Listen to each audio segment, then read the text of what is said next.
Hello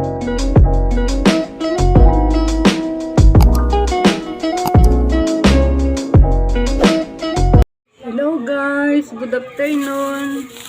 Alam nyo ba kung anong nakita ko doon sa Angono sa Save More kasi nag-grocery ako. Nakita ko mayroon na palang nagtitinda ng empanada doon. Ayan o, yummy yummy. Yummy yummy. Namiss ko nang kumain ng empanada. Kaya bumili ako. Sorry na lang, Adriana and Daddy. Hindi ako bumili para sa inyo kasi pagdating nyo, malamig na, hindi na yun masarap. Kaya siguro sa linggo, doon ko kayo ibilhan ng empanada. Yan, kainin natin. Sarap pa pati suka. Sukang Iloko talaga.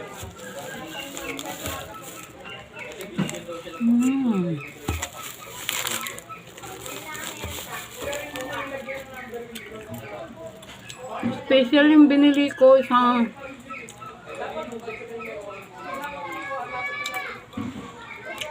itlog at saka albos, langgunisa.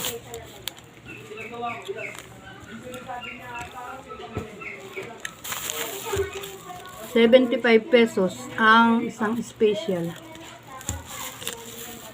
Sarap.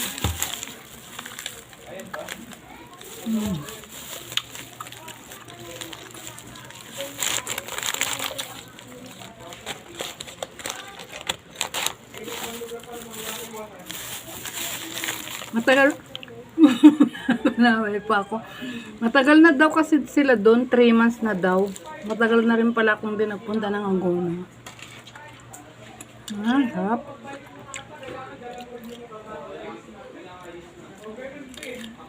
Kumain na kayo eh.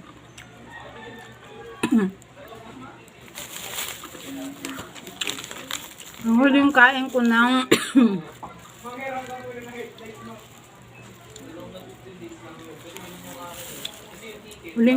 ng empanada 2021 nung umuwi kami ng Ilocos.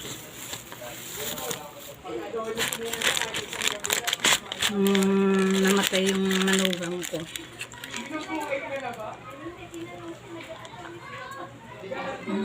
Sarap. Nanggit kayo guys.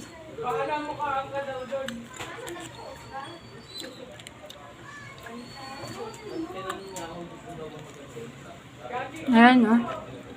May langgumisa sa loob. Sarap.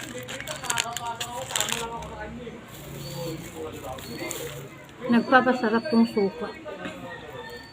Sarap yung suka.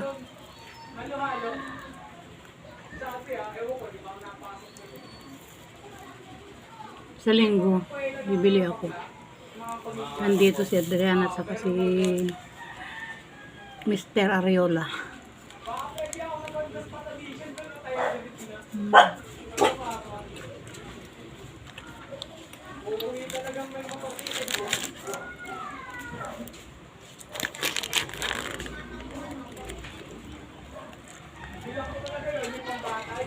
Harap na longganisa. Kumain na kayo eh.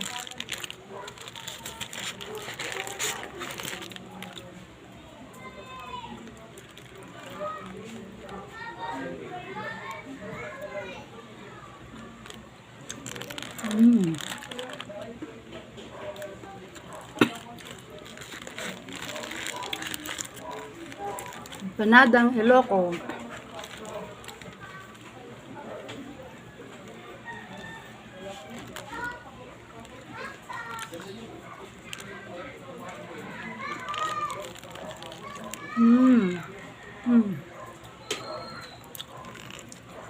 Lahat naman kasi gusto mong kainin eh.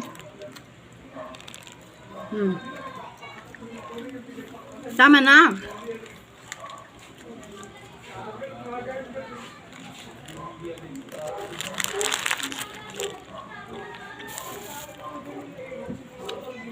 Sarap talaga.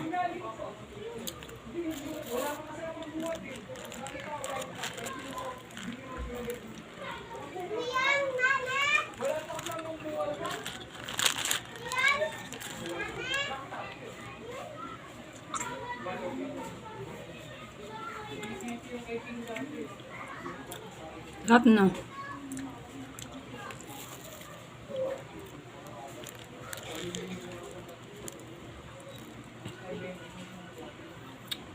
Wala, wala pa ako natatahi kasi nagbayad po ako ng kuryente. Tapos naggrocery ng konti. Tapos ayan, nakita ko may empanada dun. Kaya hindi na ako kumain ng tanghalian kanina. Iniisip ko sana kanina eh. Kain ako sa inasal eh. Nang nakita ko yung empanada, bumili na lang ako.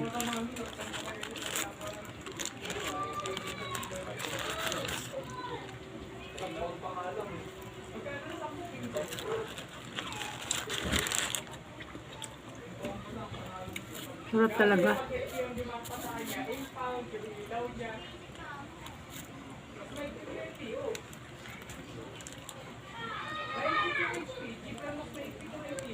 Guys, oh. Ano niya?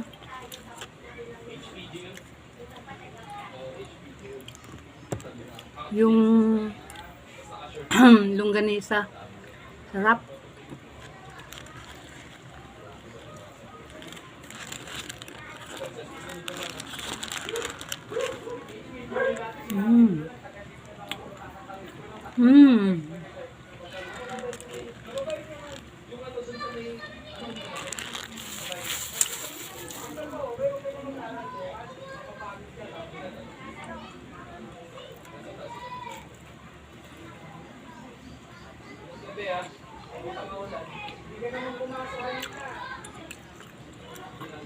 Sarap talaga, guys.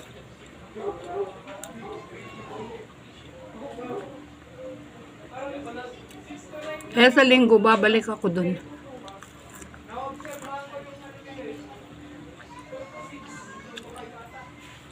Yung overload ang bibilhin ko.